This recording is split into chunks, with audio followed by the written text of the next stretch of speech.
Hello, everyone, and welcome to the Tilting Ground Untitled Notre Dame USC Football Podcast. I'm sad USC fan Michael Muto here with Notre Dame football expert Greg Famong. Greg, how you feeling? I am not sad like you. I am not. Let's start with happiness. I mean, You want to start with that? Because I was no, thinking you would want to start and just get it all out. I've had hours, almost 24 of them to process this. I've had so many feelings and emotions, and I don't even know where to start. Well, I have a question before because we never did our preview pod. We didn't. That was my fault. I apologize. Well, no, it's fine. It's just a total travesty that we didn't do a preview for our own game. I know. But so I want to know what you like. We usually guess. So what were you gonna predict? I was gonna go with a little cop out. Okay. And say Notre Dame pulls ahead early, and then just like every other USC game, they have a chance to win at the end. And I don't know what happens. Okay. Yeah. That's because it could have been like Utah, could have been like Texas, could have been like Washington State. Right. That's kind of what I thought was going to happen.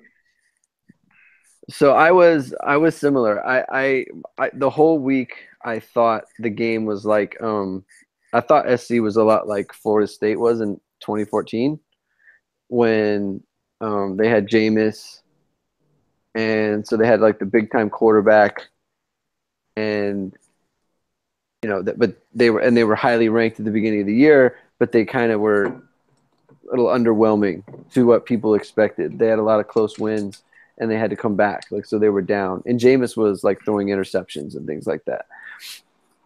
So I thought the game would be similar to that. And I was going to pick Notre Dame to win. So basically I was going to say like the play that ended up not counting that would have given Notre Dame the win against Florida State with the pass interference. Yes. I was just going to be like, okay, so that play is then it counts. Notre Dame wins 34-31. In that scenario, like I did not foresee Brandon Wimbush leading a drive like that to come down and win the game.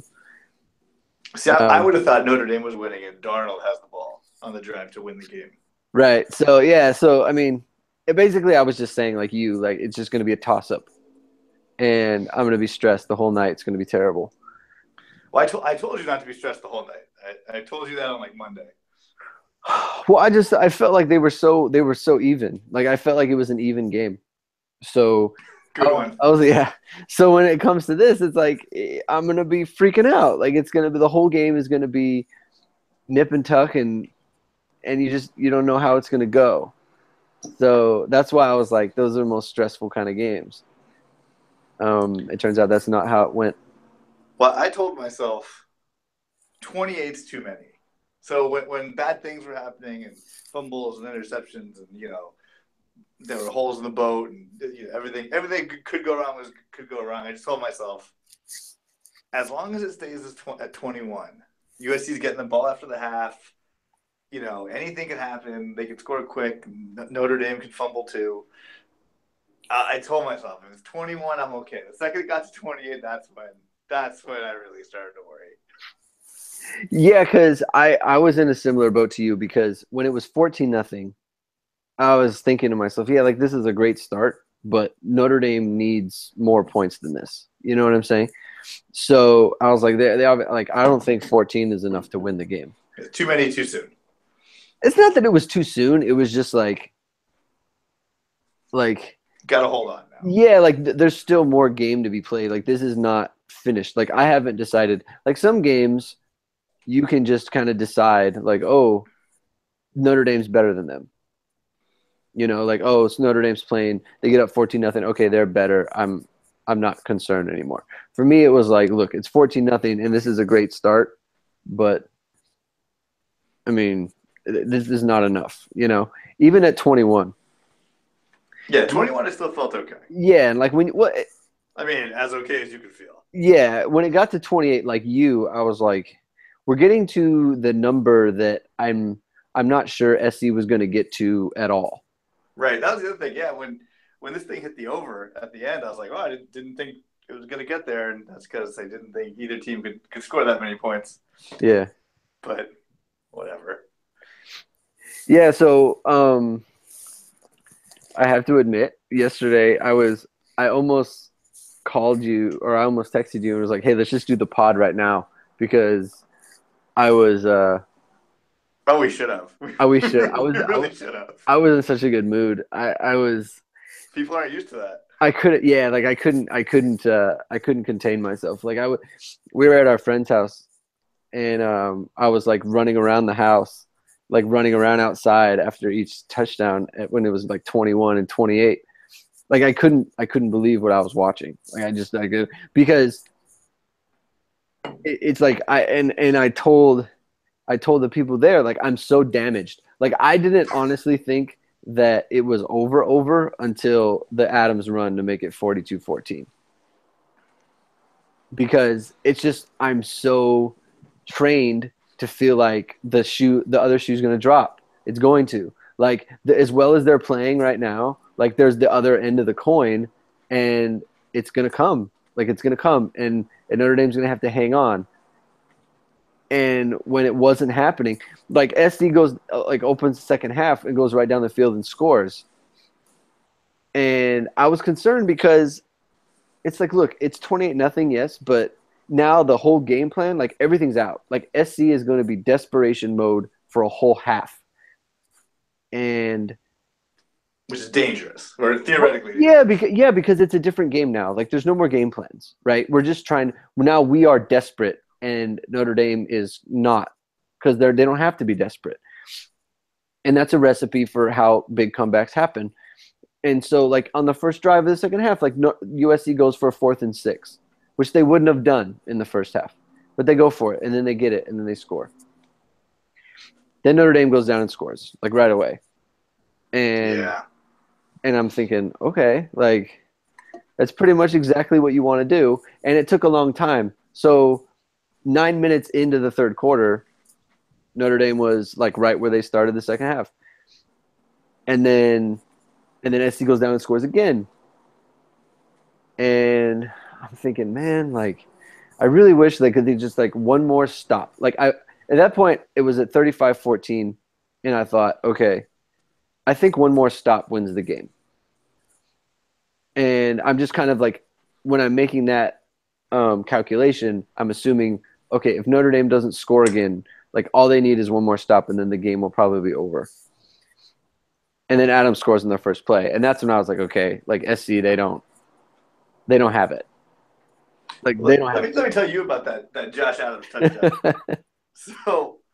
So I was watching the game, obviously, and I'm kind of doing the same thing in my head. I'm like, okay, giving up that last touchdown was rough, but USC just marched down the field and scored. So whatever, maybe they haven't stopped him yet. Maybe they will now. But so before USC goes to kick off, I'm doing laundry, and I just leave to change the load. And by the time I walk back in the room, Notre Dame's kicking off. I almost turned the TV off. I was like, what? I couldn't believe it. I mean, I thought I'd get back in time before they even ran a play. Apparently, I was off by one play. That's great. And the other thing I was thinking as he was galloping down the field, there's been a lot of movement on Notre Dame Twitter about Josh Adams being a Heisman Trophy candidate. Yes, there has. And I've been resistant because I'm like, I don't, I understand like he has good stats or whatever, but he hasn't done a thing in a big game where it's like, yeah, this guy's the best player in the country. And as he was going down the field, I was thinking to myself, all right, we can probably start having this conversation now. I mean, look, banging out a big run against USC may not be on your accomplishments list for 2017. But now he's given himself the chance. Like if he has other good games later, it's like he's building a resume at this point, I guess, as It will be people do. impressive if he rushes for what, like 1,600 yards and only plays, 18 quarters or Yeah, like something crazy. he's sat 9 quarters now. So he's working on a third game of not playing um quarters wise. So yeah, so heading into this week, I was thinking like I can't remember, and I don't know. I get these conversations mixed up, whether I was talking to you or I was talking to Tim, and it's like I was just thinking to myself, like it's weird, like Notre Dame for the first time in a long time, like they have both lines. Like the offensive line is better than USC's defensive line, and I think Notre Dame's defensive line is better than USC's offensive line. And it's been a long time since it's been both ways. And it's like, and when both teams are good, like both teams haven't played each other Right. when Was it both since are like good. 2000 or 2009 or something? 2009, yeah, it's been a bit. So, and I was thinking to myself, like, that's what has been missing from Notre Dame because when they went to Charlie Weiss, they moved to be more of like a passing team and kind of de-emphasize like the power game, which was great because it was fun and they were, receiving records were all going away and passing records and, Brady Quinn and Jimmy Clausen and that sort of thing. And, but the thing that did was the game was then played on the terms of USC because that's the kind of game that USC wants to play too. And if Notre Dame's going to play the type of game that USC wants to play, like they're never going to succeed like that. They're never going to because SC is always going to have the athletes. They're always going to be able to out athlete Notre Dame. So if Notre Dame and USC want to play the same style of game, like that's great for USC. And like I went back and looked at the 1988 to 1993, like during the heyday of Lou Holtz. And When when Notre Dame won like 16 times in a row or something? yeah, like Notre Dame was winning all those times in a row, and it was like Notre Dame would average like 270 on the ground and like 120 in the air. And for USC, it was completely reversed. Like it was 120 on the ground and 270 in the air. And it's like that's when Notre Dame was successful because I feel like when you're better up front, like you have a better chance. Like that's a better way to play football. And I knew Notre Dame had that type of team this year, but it was like, are we going to see it? Are we going to see them play this way in a big game against the rival? And like, I just wasn't ready to commit and say, yeah, like I know what I'm going to get. And the fact that it actually happened, like, I mean, it hasn't been like this since like 1995. I mean, it's been 22 years since I saw a performance like that. So, I mean, I'm not too shocked by the numbers, to be honest. Like when I look at the box score, it's probably not too far off from what I expected, even if I expected USC to win. Like there was no doubt in my mind Josh Adams was going over, 140 yards. Maybe Wimbush doesn't get quite to 100 in my head, but it's right there. They're passing for not that many, but they're going to get big plays because it's USC and USC gives up big plays. So I feel like I don't want to take anything away from Notre Dame. I'm not trying to be that guy. It was just Notre Dame played better, and SC made some dumb mistakes, and they made more mistakes than usual. And Notre Dame was better than any team they've played. So when you make those mistakes, it's going to show up on the scoreboard. And it was just a little too much to get over the hump. I, There's no way that SC is going to stop these guys. If anyone thought that, they're crazy. You're going to hang in there and then score a touchdown at the end to win. That was best case scenario, and that's a bad place to live. I was shocked. Like I know that like USC has done the thing where they just like unforced errors, It's been happening all season. So the fact that it happened, like it's not shocking in that sense. But like the fumbled snap thing on the first play. Ugh, questionable call. I mean, there was I no conclusive honestly, video evidence, so whatever. honestly, I thought it was out, and and I'll tell you why I think that. Where Coney was and where Darnold was, they can't have simultaneous possession. I, I know what you're saying. Whatever the call was on the field is what I think the video. You know what I mean? Like the video evidence wasn't conclusive to turn it Right. over. Oh yeah, no, they So didn't it's have like, anything. You couldn't see yeah, the ball. you couldn't see the ball. So it's like whatever. Like that's just a loss. And don't Right. fumble snaps, by the way. Right. So yeah. I mean, what a terrible way to start too, because they stopped Notre Dame. It's like, they're not getting gashed for 8 yards of play. That came later, and it's like, great, they're in this thing, and then whoops, fumble the first play. Fantastic. The funny thing is like, um, so I was very excited. And I put it out on Twitter. I was very excited to drive home because I said, man, I'm listening to this. I'm listening to the post game, and it's going to be amazing. And the guy who hosts the post game show was like, USC got dominated from the first snap. And I was like, actually, not. Like, I'm pretty sure the first snap was a Notre Dame running play for like a It was no the game. fifth snap. Yeah, like it was the fifth snap but it was the first one for USC. Sure. But like, that's not them getting dominated. That's them fumbling a snap. Yeah, I just like that mistake. Like, I thought, I can't believe they're gonna do this in this game. You know, like this is the biggest game of the year for them so far, and they're blowing it. Like you're gonna fumble the snap like you have been the whole season. That's when I thought, man, is this team really like? That was the first thing, like a little ping in my mind. Like, man, I don't know if they're up to this today. And that's another thing that never has not happened in this series in such a long time. Like I said, when both teams are good, is that Notre Dame came out and set the standard of play. In that, like, if you want to beat us, you're going to have to play awesome. Like, you're going to have to play great. And we're not invincible, but you're going to have to play really well. And USC was never able to get there, ever. Like, not one time. Like, or not for, like, a consistent – like, you know, they had scoring Not when it mattered.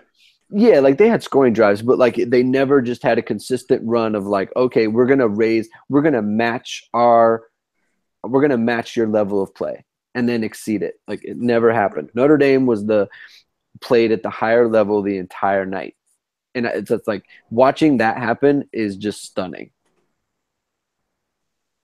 because I haven't seen it. You know, well, USC likes to let people, have their best games. So apparently this year. So I mean that's great. And all the USC fans who are hating on Amon Marshall all season long, you saw what it looked like when he wasn't out there.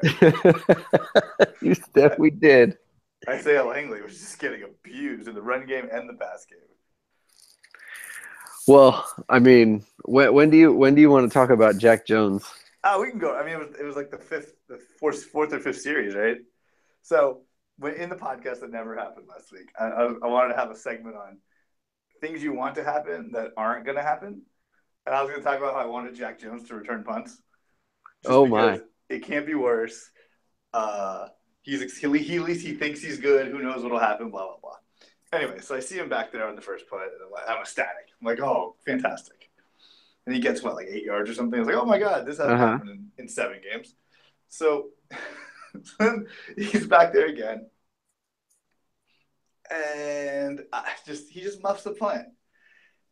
And that's why everyone said he wasn't returning punts, because everyone says he does that all day in practice. He just muffs punts. But here's what I don't like. Here's actually, this is going to sound weird. I don't like that they pulled him after he muffed the punt. Mm-hmm. Like Ajini Harris has muffed 2 or 3, I think, off the top of my head. I can think of 2 off the top of my head. And he never got pulled. Like if that's a thing that USC coaches do, Like, oh, you muff a punt, you're out. Like, I get it. Like Bill Belichick, you're the running back, you fumble, you Right. know you're out for the rest of the game. Like, it's just a thing. Right. It's not like him being mean or him like picking on you or being reactive. It's like, look, you fumbled, you're done. And that didn't happen to a Genie Harris. So I don't know. It's too reactive for me, for the coach to be like, oh, you muffed a punt, now you're done. Sorry. It's like, well, no, you told him to go return punts. You trusted him. You put him back there. Yeah. Like run with it. Like there was a reason why you had him back there. Like he messed up once. It was still 14-0 at the time. Like whatever. Like he's not gonna do it again. I hope. Well, then he proceeded to have two more special teams penalties. Gets beat for a touchdown. I got beat for a touchdown before that. It's just not a great day for Jack Jones. He did have a great tackle though. If you want to get one positive, he had a great tackle on like some quarterback sweep play. I don't know how he got around his. It was a sweep to Adams. Oh, it was okay. It was like when the play started, it was near the goal line, and they did a pitch to Adams. And when the play started, I screamed touchdown. Yeah, because I saw Nelson coming around with just the one guy, and I didn't know, and I didn't know it was Jack Jones. Like I just saw the play developing, and I'm like, oh my god, like Quentin Nelson against anybody, like that I just assumed he was going to crush him, and he beat him and made the play. So it's a great play. It was a great play. What are the lone bright spots? Was Jack Jones tackling someone great? So we talked last week about punt returns and how Brian Kelly, when he has a guy who knows he's going to catch it, like he just goes with them. Like even if there's other people on the team who, right. Like maybe they're a little bit more dynamic. And like that's why he does that. Because you don't want – because, Notre Dame had stalled a couple drives in a row, and it's 14-0, and SC was kind of settling down a little bit. And Notre Dame, they had forced a punt again.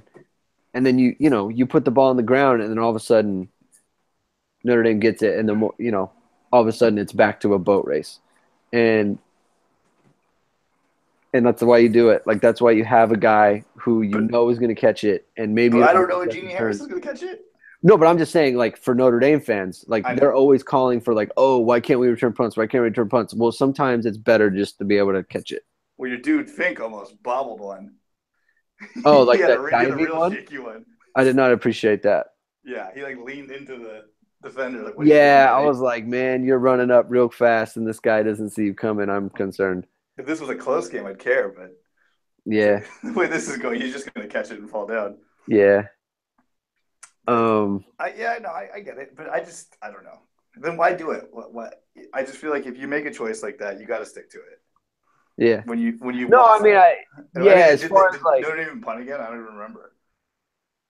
I'm sure they did, but. I think they did too, but I mean, it's just like, there's two minds to whether you want to pull a guy or not. I don't know that dynamic. Maybe Jack Jones was like, I don't know. Maybe just let a Genie do it or something. I highly doubt that. Having heard everything that's ever come out of Jack Jones' mouth. That's a good point. That's true. I'm just trying to give him the benefit of the doubt. No, I mean, it's. I know. It wasn't. It's one of those things like, yeah, you can make a case for either thing happening. It should. First of all, it shouldn't have been 14-0 when he muffs the punt. It should be 14-7 because USC doesn't know how to score. And at the worst case scenario, it should have been 14-3. Yeah. Because they're at the goal line. They're right there. And they have that dumb defensive holding play that got the whole internet confused for 15, 20 minutes. Do you understand why it wasn't a first down? Yes. Apparently it happened earlier in the day in Alabama, Tennessee. Oh, okay. So, like, a lot of people were ready for it. Oh, so got it. If you were on Twitter, you got it real quick. Oh, okay. So for everyone who's listening, it wasn't a first down because it was a sack. And to get a first down in defensive holding, the ball has to cross the line of scrimmage.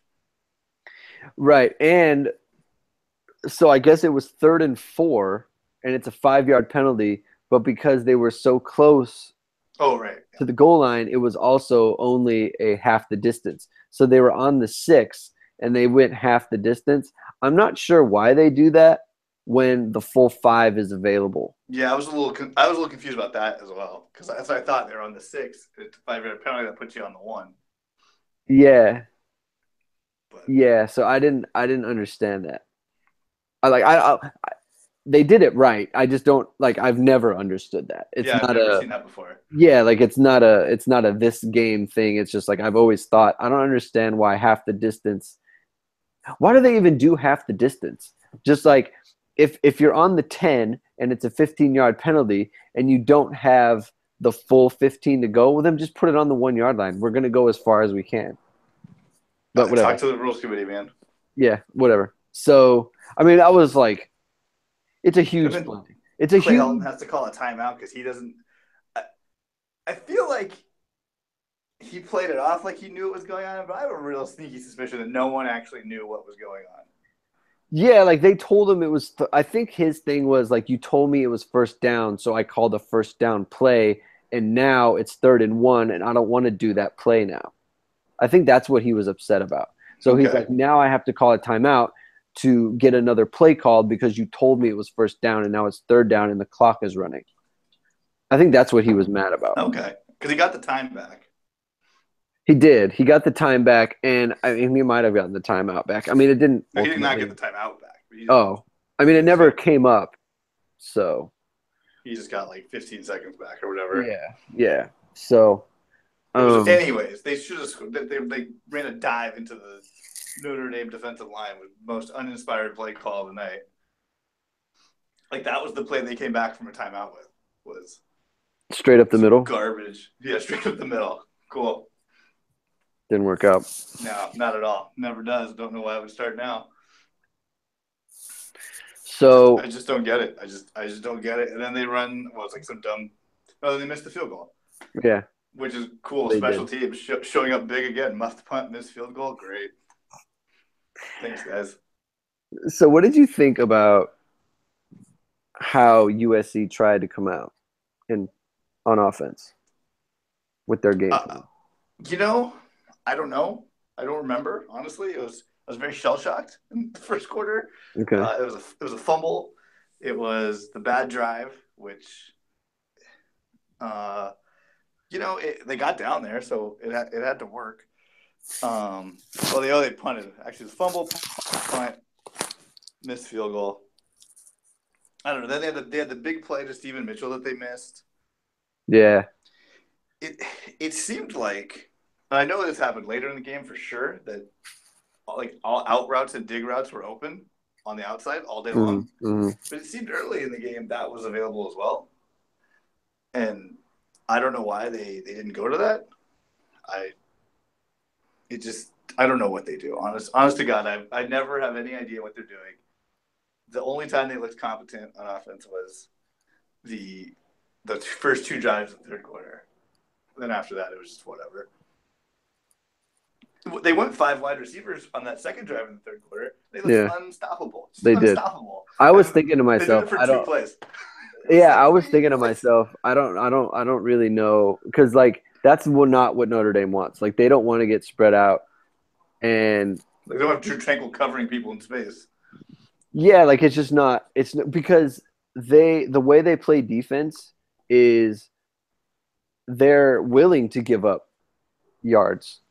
So if you're trying to just keep the ball and move it, and if you're willing to take 5 at a time, like it's always going to be there because that's the way Notre Dame plays. Um, it's it's so strange. I remember in college, our coach was always telling us like just give up the 5 yards, like it's not a problem. And we would always be like, but they'll just do that all the way down the field. And he's like, no, they won't. They never do. They never do. They never do. And it's like it's so true. Like they never just take they never just take the 5 yards. And you're right. Like the little out route to Burnett or Vaughn's, like it's there the Yep. whole game. It's always there. And for whatever reason, they do it a couple of times and then they try to do something else and they just end up getting away from it. Then they run a weird like option, you know, toss play thing that Well, gets nowhere. it's like on the second drive after after they turn it over on the first play at Notre Dame scores, like they come down and they have a 3rd and 6, and they try to throw it in the middle against against Crawford. And it's like I think Darnold thinks he's going to stop, and Burnett thinks he's going to lead him a little bit, and Crawford ends up, kind of getting his hand on it. And it's like in every 3rd and 6, like why don't you just throw deep out or a quick Yeah. one? Because you're going to catch it for one. Maybe it won't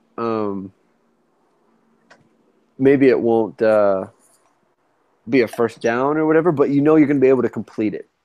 Well, that was the other thing too, was they'd catch it, like take like a step back and then get like 3 more yards running straight up the field past the Exactly. corner. Someone Exactly. would tackle him from behind. Yeah.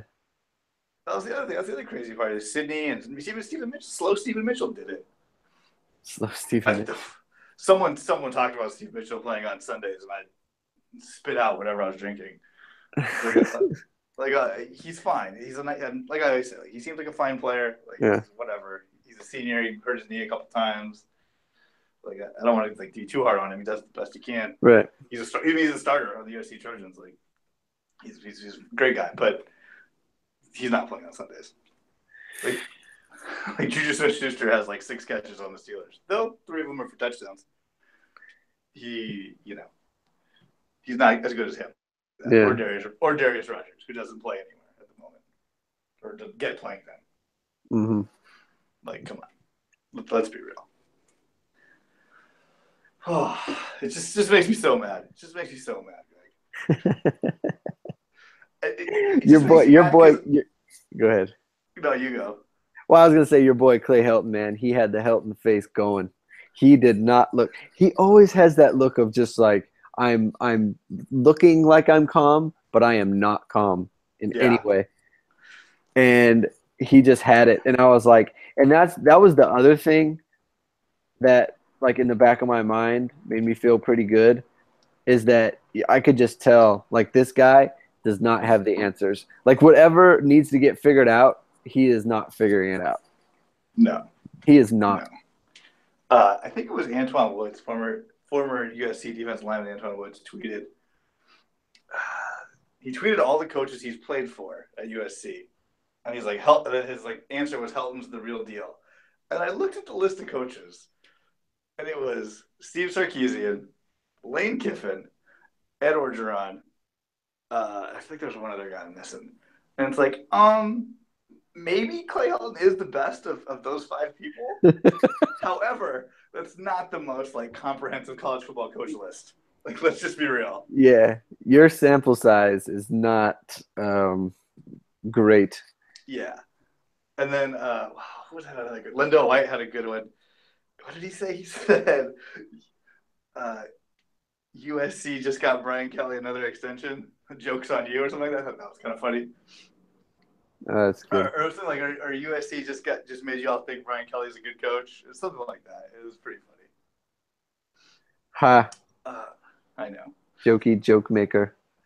I know. But man, yeah, Clay Helton is. I mean, they don't even look good. That's the worst part. There were rumblings on USC internet that no one on the sideline was fired up besides Deontay Burnett. He was the only one trying to light fires on people. I guess there's rumblings coaches don't get on players. I mean, this is the stuff you always hear once a team flames out. Yeah, like once things start to go south, it's like and really, like, this stuff occurs on every team, but people only talk about it when things are going kind of poorly. It's like you're looking for it when. Yeah. Like, if coaches aren't chewing out players when your team's winning, it's like, oh, look how calm they are. Yeah, it's like, look at the players, they love their coaches. Yeah, exactly. But still, Clay Helton, not a good coach. I don't care what anyone says. I thought they should have brought the blanket out. I thought that would have really, like, just set the tone. They didn't score again, so they didn't even have the option. Had they scored again, I really thought they should have brought the blanket out just to tell Notre Dame, like, hey, this thing's over. I also was very mad. I don't know why this made me so mad. that when Darnold got hurt, he was actually limping like the whole third quarter, and no one talked about it until Yeah, he he was got. hurt before the one that actually they took him out. He was hurt before that. But I mean, whatever. It's just like an ankle thing. I don't think it's like a real big deal. But anyways, so he gets tackled and sacked, and then they call a timeout. They put in the backup quarterback.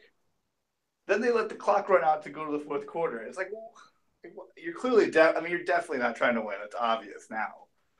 It's like, what are you doing? If you're just going to let the clock run, like just run a running play or something. Like, who cares? Or try to get as close to the fourth quarter as you can. I don't know. It's just like, it's a little thing that made me mad. Like, you're not prepared for what could happen during a football game.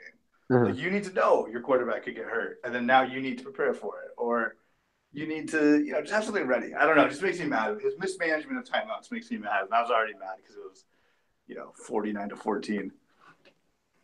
Well, Maybe it wasn't 40. It was 42-14 at that point. I feel like we have a pretty good sample size of USC now. And the thing that's been apparent is, and part of the reason like I like doing like the podcast with, the way we do it in this format is that I'm now more attuned to what USC is doing, like just all the time. So I feel like I know USC better than like any other college football team that isn't Notre Dame. So I've seen them play enough, and I think 8 games is a pretty good size to say like this team is not, and I don't want to do the thing where it's like he's a bad coach. Like they do enough things that are indicative of a not well coached team for me to say like Clay Helton is not doing right by this team this year. And I'm not saying he should be fired or anything, but it's like there's just a lot left on the table. Like they don't know what they want to be. They sometimes like they'll commit to the run and then they'll just totally go away from it. And it's like, okay, like now we want to be a running team. And then they do it. They did it the second half of last week. And then this week last week at the start of the second half, it's like, we're going to get Ronald Jones going. And it's like, you need to make that commitment. Like that needs to be the game plan. Too late now. Yeah, like it's already you're down 28 points. Yeah, cool. like you try to can't. run the ball. Like I understand you did it a couple runs, and he got 17, and he had a couple good runs, but it's like we everyone knows like you can't continue that way. Like you're not going to go ahead and beat Notre Dame down 28-0, especially if you want to play like a running ball control game. Like that's what Notre Dame wants. And eat that clock. Exactly. Like that's what they want to do. So it's like it's too late now. Like you've already messed it up.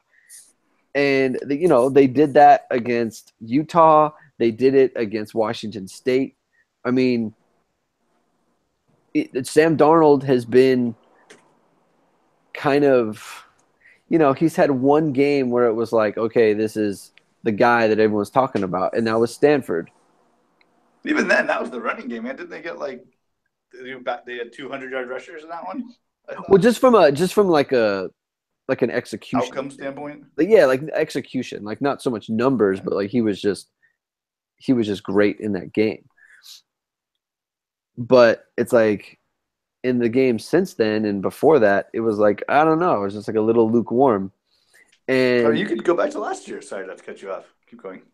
Last year when Clay Helton was the coach and Colorado, they did lose to Utah. They should have lost to Penn State.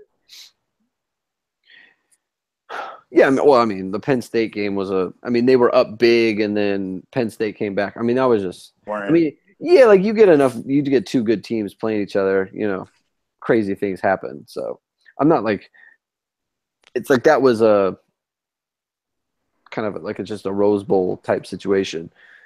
But this year it's been like kind of all 8 games. Like even against Oregon State, who's terrible, like SC was kind of scuffling a little bit. They're sloppy. Yeah. So it's just like it's been 8 games of a little sloppy. And, it's coaching. It's coaching. It is. And it's like I said, it's not like Brian Kelly going 4-8 last year, terrible coaching, but it's like you're hurting the team. You're not allowing them to reach their potential. So there's no other way to No, look I at it. agree.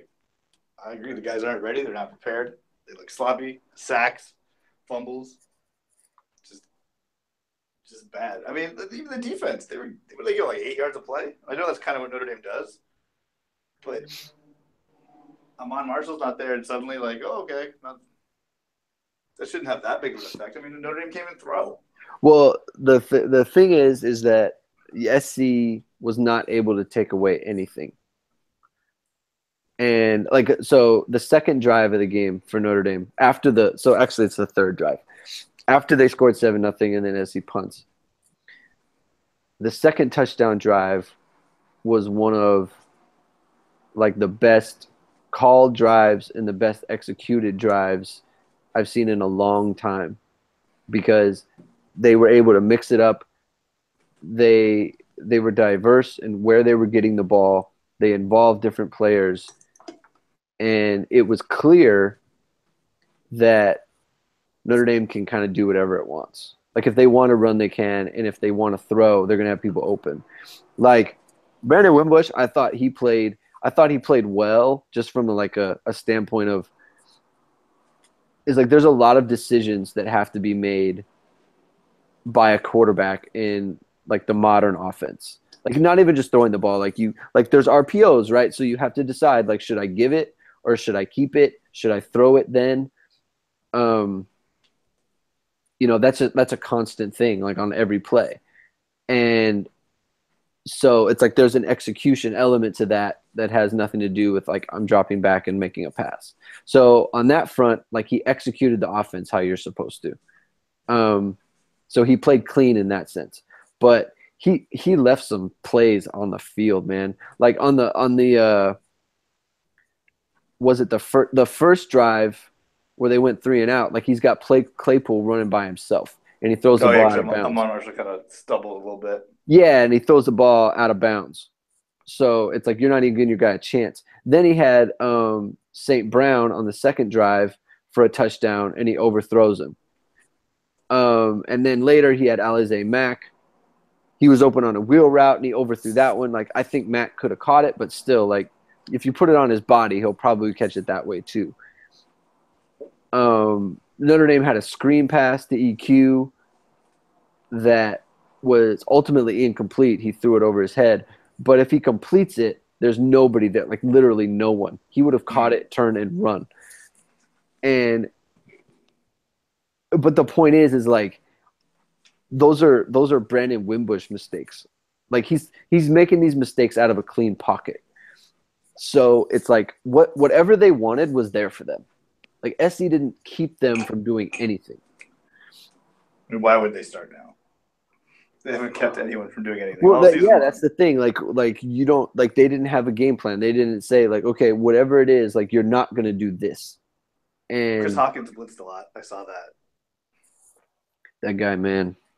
Look at I'm not a huge fan of like I don't want to call out players like that, but you watch him in the second half, man. He was fine and good not to stick his head into some plays.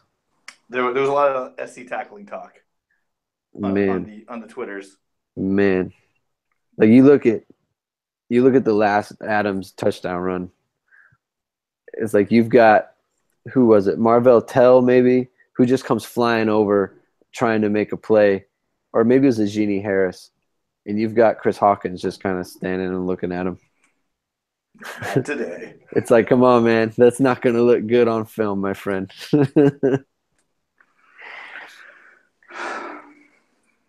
Whatever. Whatever, man. I mean, all year. This is like whatever. Like, I can't believe the other team doesn't usually get to 49, but it's like mid-30s. I'm used to it. It's like you texted me, I can't believe Josh Adams didn't have to play the fourth quarter tonight. It's so true. I can't believe this. I mean, who would have thought? I couldn't believe that it was crazy to me that after everything that we talked about in the preseason and what Notre Dame went through last year and what people thought of this year, that Notre Dame was favored in this game, and that like they would have been favored by a point on a neutral field according to Vegas. It's like what a turn, you know? And Yeah. and look, the advanced stats, I've been talking about it. I talked about it over the summer. Like the computers liked Notre Dame last year. They thought they were pretty good. And the computers liked Notre Dame so far this year, and everyone was afraid to say, like, no, Notre Dame is good. And because it was like, who have they beaten, you know? And now it kind of shows like, okay, like they are good. We can say that now.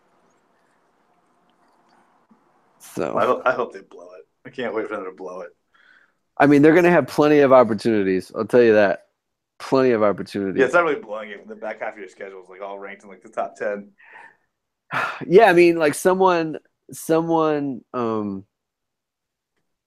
talked about like, so I saw something on Twitter about like if who is it? If Bama, Georgia with one loss, Ohio State with one loss, Oklahoma with one loss, and one other team like Clemson with one loss, and Notre Dame has one loss. Like, what do you do?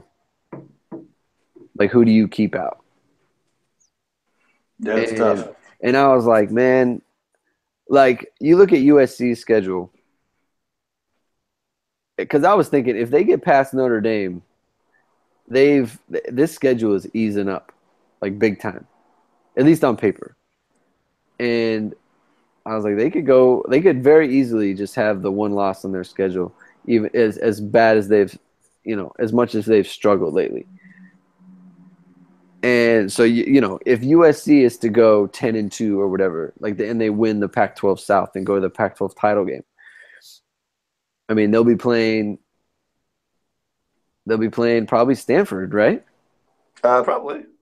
So you have Stanford or Washington. It's probably one of the Washington schools just because of the win-loss record. Yeah, so you'd have like a 10-2 USC team. You know, I don't know what Michigan State's schedule is going to end up at. Like, what if Notre Dame is Miami's only loss? Does Miami already have a loss? Or are they defeated? Who? Miami? No, they're undefeated. Oh, look at that. Yeah. I thought they had one for some reason. Yeah, so I mean, you've got Miami, you've got NC State, who's 14th now. I mean, this is a tough haul, you know. So it's like there's one thing to know you're good. There's another thing to like week in and week out, you got to bring a big performance. It's a different conversation. Being good and being like a championship team are different things. I can tell you all about that. Yeah. I follow a team that's neither at the moment. Yeah. So how are you feeling? So this is my yearly, reminder to everyone that you can't control your own destiny. Please stop using the phrase destiny is predetermined. No one likes it. If you control it, that means it's not destiny. Predetermined. It's not destiny by definition. It's like just a grammar thing. Sorry. You do love to talk about that. I hate it. Every year it makes me mad. It does. Because every stupid person says it. It's not destiny. Destiny's supposed to happen. Like USC winning the Rose Bowl. That was destiny. Right. Anyways, whatever. I'm sure they win the South. They might even get to go to the Rose Bowl. That's the worst part. They're gonna go they'll probably go 10-2. They're like all this pressure's off now because this is what happened last year. They lost to Utah. All the pressure was off. They won like 9 in a row. It was no big deal. They were winging the ball around, making big plays, having fun. And it all worked out, and they're going to win a Rose Bowl. So same thing's going to happen this year. All the pressure's off. They're going to wing it around, have some fun. Ronald Jones will run around, do his thing now. So they're not playing good teams anymore. I mean, Arizona State, all their fans are probably mad right now. But and the kid from Arizona is going to have like 2 80-yard runs against them. I was going to say that the thing that Arizona does good is the thing that USC defends bad. Yeah. And then UCLA is terrible. So yeah, like whatever. They're gonna win the Pac-12 South. They could beat Stanford because they already did it. They probably could beat any of the Washington teams. Pac-12 is soft this year. I usually defend the Pac-12. They don't get as much respect as they should. This Mm. year they're soft. So whatever. They're going to the Rose Bowl. Someone said they're going to play Oklahoma. I think I saw that somewhere today. If they went out, they probably play Oklahoma in Oklahoma, somewhere. why? I don't know. That's just what I saw. Mm. I don't have the article in front of me. Okay, it's weird. Probably because Oklahoma, they don't have a championship game. They Okay. lost to Ohio State, so I guess they miss out, and you assume a Big Ten school gets to go to the college football playoff. Mm-hmm. I guess. I don't know. So yeah, whatever. It's like they'll go 10-2. I hope. Maybe what, they go 9-3. I don't know. Whatever. They run it back next year. I don't. Who knows what happens next year? Because they have all the same garbage wide receivers. Sam Darnold may not be there. Would you come Yeah. back? Would I come back? I don't know. I'm not a. I mean, I see both just sides of the coin. Like, oh, he's get better. logically, no, I would not. But like, yeah, I don't want to get chased around for 13 games. It's not. It's not a. It's not a good. I hate to say business decision, but it's not a good business decision. Yeah. Like it isn't. You. First of all, you don't want them. Like if you don't want them to see any more bad tape for Yeah. one. What if this happens again? Like, Yeah. it might. Yeah, and all of a sudden you're a second or third round pick. Turn into Javin Sneed Yeah, or Matt exactly. Barkley. Yeah, so yeah, you don't want them to see any more tape. But it's like if the kid thinks, there's things I got to work on, Maybe then he's that's trying people to coach him on the things he needs to work on. That could also be exactly part of the that's problem. another thing. That's another thing. It's like if you feel like you're not getting the coaching that you would get in the pros, the only thing I would say is like it's hard because you don't get to choose. Like maybe he feels like he should wait to see like who do I think is gonna be the person that I'm gonna play for.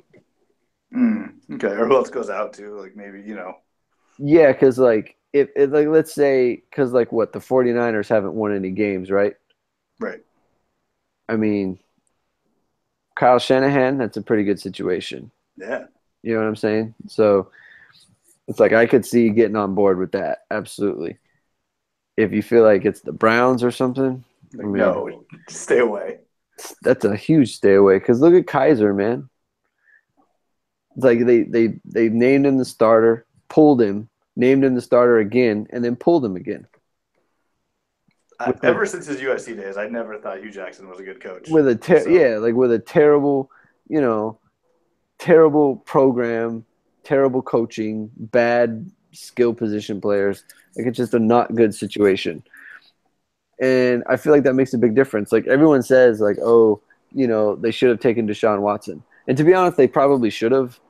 But what's he going to do with that garbage situation? Yeah, like was he going to look at this? Like, was he going to look like this with the Browns? Probably not. So, so I don't know. Like, I wouldn't stay just because it doesn't make sense to stay. Just like it didn't make sense for Kaiser to stay, even though in hindsight maybe he feels like he should have. But yeah, Kaiser's coming off 4-8. Like, what's his name? Darnold's going to win like 9 games. Like, it's not like it's going to be a complete disaster. It's going to be a disaster because they're not in the college football playoff. It's to USC fans, it's a disaster, but like in the actual like grand scheme of things, not quite the same. Let me ask you this: that guy that came in to back up Darnold, Think? Yeah, is he like the backup, or is he the guy that USC plays because there's another guy that they don't want to play right now? Yeah, there's a freshman, Jack Sears. Right. I think he's supposed to be the next guy. Okay.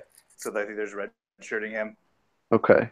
And so yeah, and USC is having actually some trouble recruiting a quarterback at the moment. I don't think that USC has a good one, like a real good one, on their commitment list at the moment. No, wait, the guy with the modern day Daniels. Is he going to USC? I think so And because they all do. I think he is because um, that's the I whole could be thing. a year ahead. That's the whole thing with EQ's brother. I'll look it up right now. That's the whole thing with Equinemius St. Brown's brother, Amon Ra, is like Speaking of recruits, they all were there apparently they all were, to yes. watch Notre Dame just boat race USC. So Correct. that's great. I'm again, that was a nice little player perk. That was a nice little perk that that I was aware of, because usually it's like they bring in these guys for these huge recruiting weekend, and it's like that's just all well and good until they get their butts handed to them, and then it's like, hey, come out to Notre Dame and watch It's cold the and they other lose. team. Yeah, exactly. Let me check here. I don't see the kid from Notre Dame on their commit list. He is not. Let me see. Maybe he's He's a been their targets 2019 list guy. because they had the guy from Oaks Yeah, Christian. I think it was Oaks Christian. he's a 2019 guy. Oh, okay. That's what it is. Yeah. See, so this class, In this they're class, having yeah. trouble finding somebody. Correct. Well, and maybe that's because they know JT Daniels is signed up. Hopefully. So if people are like, why would I come? Yeah, because like JT Darnold may Daniels, still be around. he may still be around, and you've got this guy coming in. I mean, he's like the number 9 player in the country. Just kind of hard. Fair. Okay. But yeah, so I don't. Yeah, Jack Sears is supposed to be the new quarterback. Okay. Matt Fink is not seems like a great guy. I think the fans like him. I was gonna say like he does not look like the answer. No, he's not. He's not the answer. Um, all right. So who does Notre Dame have next week? With North Carolina State? NC State, number 14 team in the country. What they open up as? 7.5-point favorites. I mean, just give the points now, right? No, I'm taking the points. It's so here's the thing. I think there's a good chance that NC State on a neutral field beats USC. Because NC State, NC State is a lot like Notre Dame in the sense that like they're a good running team. They have a strong defensive line. The difference is their quarterback is a thrower and not a runner, which actually like really plays to the weakness of Notre Dame. Like they're almost a more dangerous matchup than USC was because USC they're just not committed to running, and NC State is. And then if you have a guy who is like he has the running game plus he's willing to take all that short stuff like on 3rd and 4, 3rd and 3. He's willing to take all of that. Like he can extend drives. And, I think their defensive line is better than USC's. So I feel like it's going to be harder for Notre Dame to just move the ball on the ground against them. So that means Wimbush is going to have to make plays with his arm, which, I mean, maybe he can. Maybe it'll be like the Michigan State game when he's a playmaker that way. But it's like this game, it concerns me because I mean, the classic, it's a letdown situation. True. It's I think it's good that Notre Dame starters like they didn't have to play the full 4 quarters, and it didn't turn out to be this outright like physical slugfest. Like didn't come down to the wire. So that's good. Yeah, right. But it just I don't know, man. It feels like it feels like one of those games where it's just Notre Dame's going to struggle a little bit. And NC State's good. They're not bad. So. I don't know. I've, I don't know what's up and down anymore. Like in the back of my mind, as I was like just jubilant, over the moon yesterday, like I was thinking to myself in the back of my head, like there's a pretty good chance like next weekend at this time I'm down in the dumps again. Here comes the pressure. Yeah, like to me it just shows like okay, this team I've seen what they can do and they came out in this big game and they did the thing. They did it. And just on its face even if they lose, like sometimes I say like, "Oh, if it doesn't matter if you go and lose the next game." Like I actually disagree. Like if Notre Dame was to lose to NC State, I like the SC game wouldn't be for nothing. That'd be a real USC move. Like just waste the season. Yeah, but like I don't know. I just feel like this team is not ready. They're not ready for, you know, Doesn't matter, man. to be in the playoff. They don't have a choice now. I will say this. I I went through all of 2012 waiting for Notre Dame to lose to someone. I assumed it. That at some point they're going to lose a game to someone. They're just not good enough. And then they did. I mean, eventually they lost to Alabama, but it's like during the regular season, I just kept thinking, like, they're going to lose to someone. It's going to happen. It never happened. Did you see that fun stat going around Notre Dame Twitter today that in years after changing his coaching staff, Ryan Kelly's like 30 something and 3 or 4 or something like that? I did see that. Thought that was kind of interesting. Pretty nuts. Until he gets his hands on things to muddle it up. Yep. Like the new guys get a long leash, and it's like, all right, let's get Brian in here to see what I can tweak. So you're good. You're good for the rest of the season, according to that stat. Yeah. I mean, if I look at stats, if I spend all my time looking at stats, I'm going to start to feel real good because the numbers love Notre Dame. Points off turnovers, defensive stops. Ugh. I mean, red zone touchdowns. I know. Man, I'm so upset. I'm being nice to you. I could be a total You jerk. are. You could be. You should be. According to our listeners, my dismissive attitude toward Notre Dame was. No, man. I don't. No, that was from an SC fan.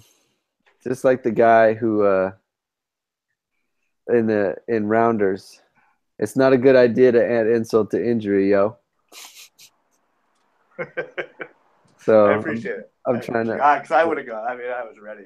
I'm trying to take the high road. College seniors all over the nation, or kids trying to get into Georgetown or changing their safety school left and right. Like the jokes were ready. Woo! So save those for another time. Man, what a great night last night was.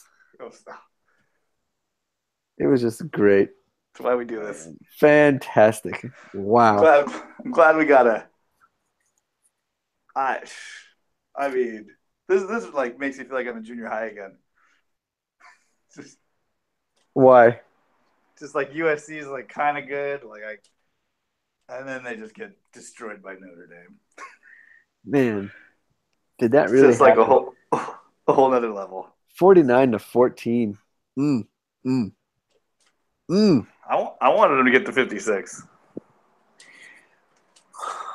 Man, what was it? 42. It was 42-14. Brian Kelly. They called a flea flicker. They sure did. I was very upset about that one.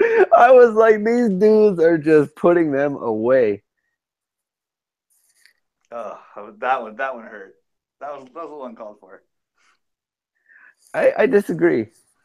Hey man, Pete Carroll used to do stuff like that. He did. And now he's the coach of the Seahawks. You can't get mad. Always compete. Always compete. Always compete. That's the other thing that makes me mad is all these loser USC coaches. They always say, "Oh, the goal is, Pac-12 South." It's like that's something Pete Carroll would say. Like, but they were good when he used to say that. Like, Like he Well, said it because he would that say meant it, like they were competitive. he would say it like preseason. Like, no, the goal is to win the Pac-12 South.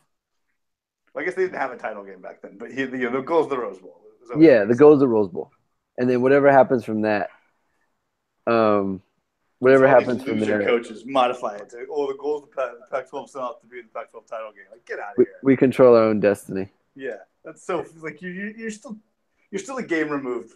You still have to win the Pac-12 championship game. You make it to the Rose Bowl now. Oh, losers! They're all losers. Losers. A whole lot of them. I don't care. Woo. That's on record. New coach. What did I text you? Let's go out on this one. What did I text you? I said, if Lynn Swan can learn one thing from Pat Hayden, I hope it's firing people at airports. Filing people on the tarmac. Yeah. I have to That's where I was yesterday. I have to say, I'm a little disappointed that you didn't just throw a John Baxter rant at me. What's the point? You saw the game. Like, they don't need me to harp on them. This special teams failure. Special teams failure. Just absolute failure. Yeah. What's his name? Velus Jones. He gets it like 5 yards deep in the end zone, returns it, gets like 15. Cool. They don't teach you math in special teams class? Like, just kneel it, man. Just kneel it. It's like it rare. The only time you should take the ball out of the end zone if you're a kick returner is if USC kicked it because they don't know how to cover kickoffs. That's the only time. And unfortunately, if you're on USC, you don't have that luxury. You get the ball in the end zone, you kneel. Dropping punts, missing field goals. The special teams penalties, blocks in the back. False starts on field goals. It's disgusting. Yeah, missing a field goal. Great. They're with a 3. 3. Can't make a field goal with a 3? Why even play? Why even have a kicker? Matt Fink could have made that kick. I don't even think he knows how to kick. It's disgusting. USC special teams is disgusting. That's the other thing. It's like you can't fire Clay Helton first because you got to fire John Baxter first. There's someone actually worse at their USC coaching job than Clay Helton.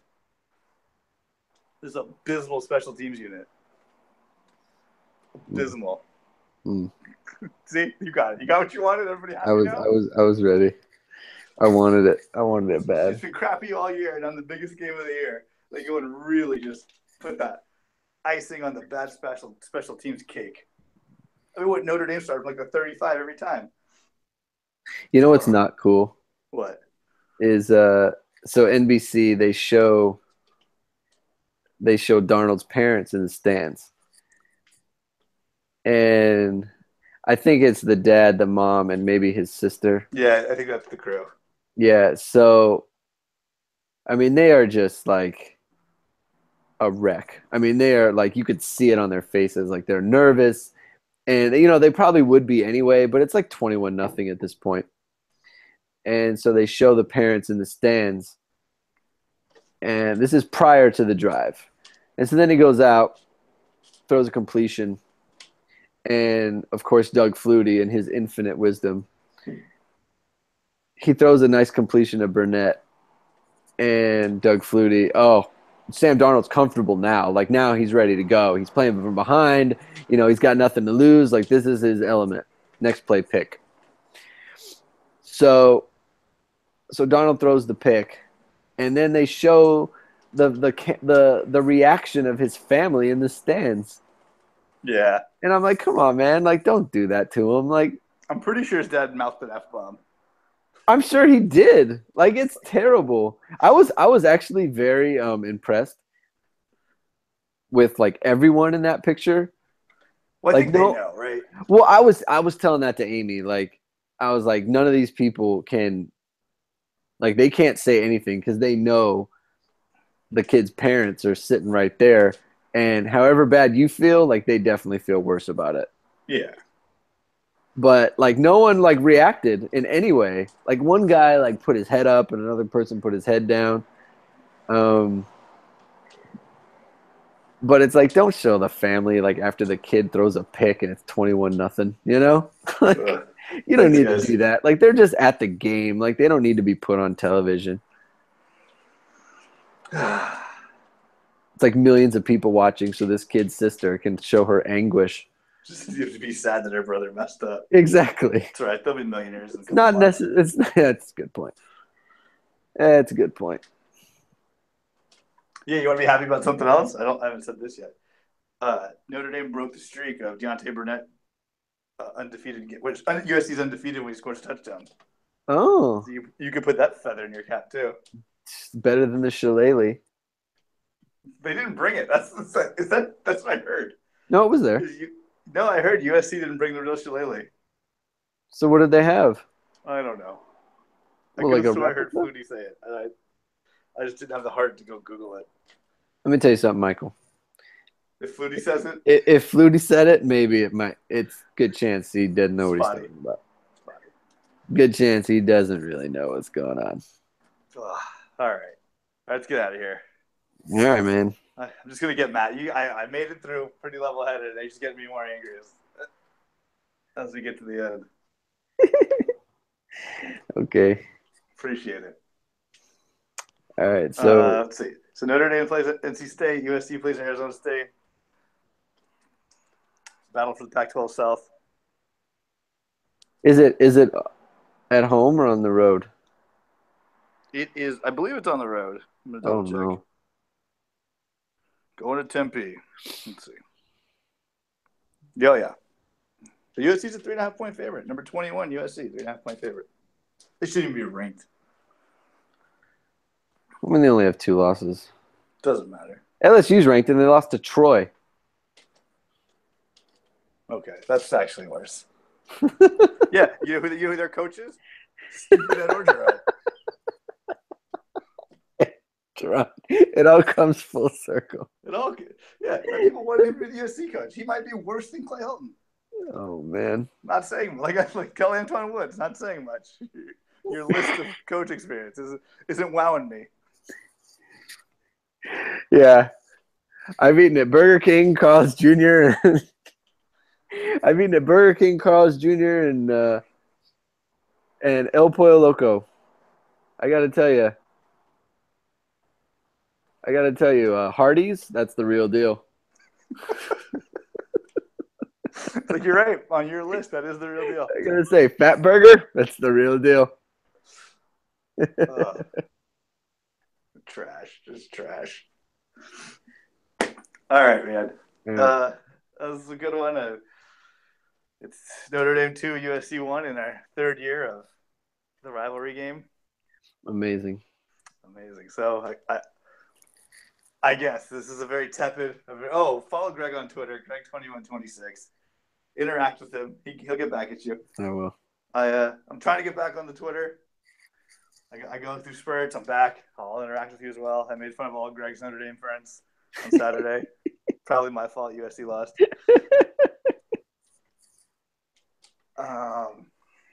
Let's see. Yeah. So Tilting Ground. Give us a review. Give us some fan mail. Tell me how awful I am, or how hard I was on the Trojans. Whatever. Yeah. Like Greg's being too smug. Something. We love it. Yeah. Interact with us. It makes it more fun. Other than that, have a good night and fight on. Go Irish! All right.